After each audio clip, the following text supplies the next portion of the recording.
Assalomu alaykum ovsinjonlar, kanalimga xush kelibsiz. Bugun men sizlarga qalampirni yaxshi ko'ruvchilar uchun maxsus qalampirli salat retseptini ko'rsatib beraman. Hovlimizdan qalampirlarimizni terib, yuvib tayyorlab olamiz va pomidorlarimizni ham xuddi shunaqa qilib yuvib, tozalab, bo'laklarga bo'lib olamiz.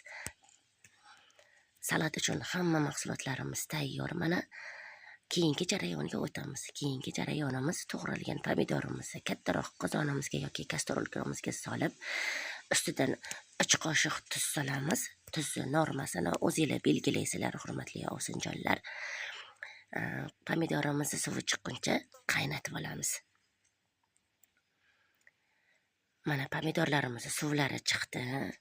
Endi ustidan bolgarskiy, chesnok, murch va lovr bargi solib yaxshilab yana aralashtirib olamiz. Hovlimdan terib olgan dunganskiy va kichkina atomcha qalampirlarimizni ustidan solib olamiz va yaxshilab aralashtiramiz.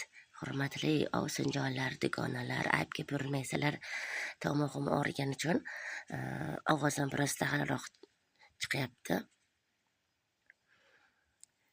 1 soatga xuddi shunaqa qilib olovini pastlatib qaynatib olamiz.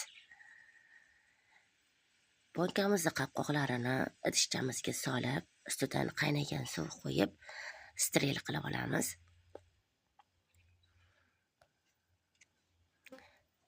Har doim bonka olib kelamda xuddi shunaqa qopqoqlarni, bonkalarni shunaqa steril qilaman. Yuvilgan bonkalarimizni qaynab turgan suvga qo'yib steril qilib olamiz. Mana salatimiz tayyor. Tayyor bo'lgan salatlarimizni bonkalarga solib to'ldirib olamiz. Ustidan bonka qopqog'ini qo'yib qo'yamiz. Ketma-ketlikda hamma bonkalarimizga xuddi shunaqa qilib salatlarni solib olamiz. Albatta sizlarga ham tayyorlab ko'rishingizni tavsiya qilaman. Qishda mazza qilib yeydigan, ishtahani ochadigan mazali salat chiqadi.